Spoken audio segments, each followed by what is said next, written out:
there, my name is Kiana, and today I will be giving you 10 pieces of advice that I wish someone gave me before I moved to Bournemouth. The first one I would suggest is pack only what you need. There's plenty of stores around the UK and especially around Bournemouth that offer student discounts, and there's lots of websites that help with this too.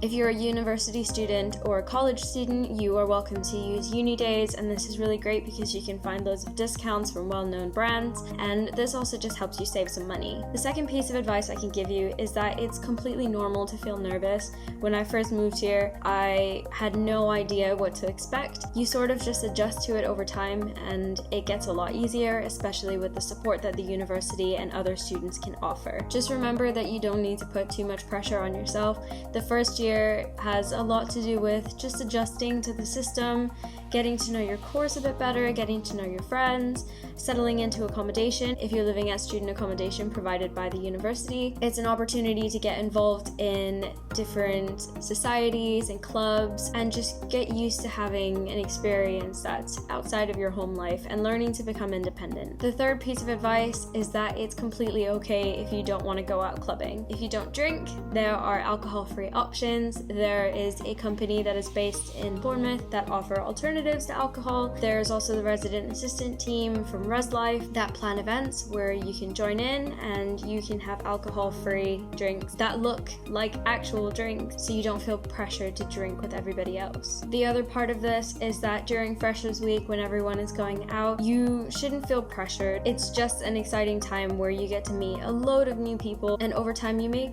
more friends and new friends, and you introduce them to your other friends, and you just build a really great support system. My fourth piece of advice, and this is something that I still do even though I'm in my fourth year, is that you should pull out your monthly budget in cash. When you pull out the money in cash, then you're physically able to see how much money you have left, and therefore you don't use your card and just lose track of how much you're spending, which is really easy to do. My fifth piece of advice is register for your national insurance number as soon as you get to the UK. It just makes the process of finding jobs a lot easier, and it's quite simple to do. There's lots of instructions on the gov.uk website on how to do this, and you can also ask the university for some support if you're really not sure. Number 6 is to have a specific notebook that is dedicated towards your to-do lists.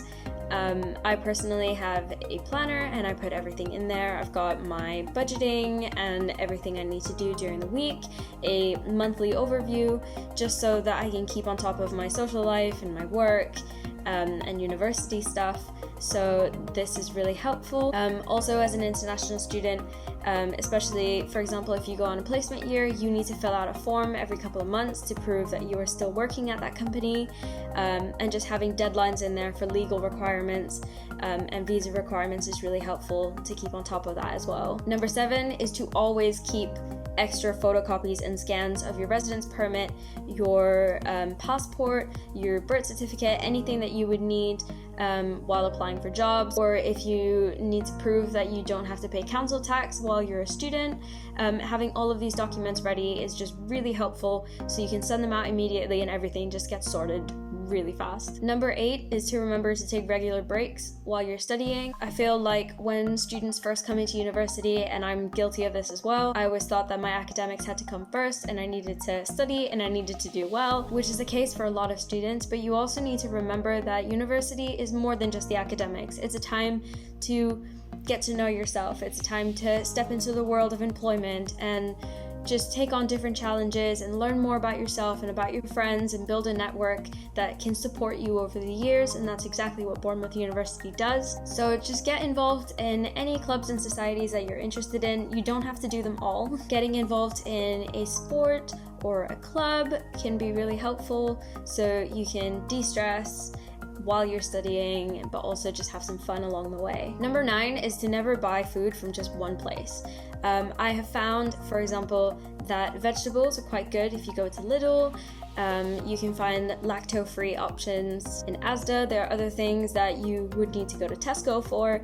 I understand that it's a little bit difficult and more time-consuming, but if you dedicate a specific day of the week to just get a food shop done, maybe every 2 weeks, it's a lot easier, and sometimes you end up saving a lot of money because some places have deals and others don't. Number 10 is to get a bus pass. I didn't do this in the first year, and I realized I was spending so much more money than I needed to, because some places require you to take more than one bus to get to, for example, if you're going to the hospital or if you're going to a dentist. But also it's just really convenient and really easy because you tap your card when you get into the bus, and it just saves all of the people having to come in and pay by cash or pay by card. You can also use the bus pass in all of the Zone A locations. And this is really great because you can go on different trips. For example, I went all the way to Poole because I wanted to see how different it was, and I managed to sit in the park and just relax and watch the ducks and the swans and the geese. And just as a side note, because you're a student, you have your student ID, and that means you can get a student discount on buses, which is really great for saving money as well. If you would like any other advice on Bournemouth University or what life is like in Bournemouth, please do check out the blogs and vlogs from other Bournemouth University students.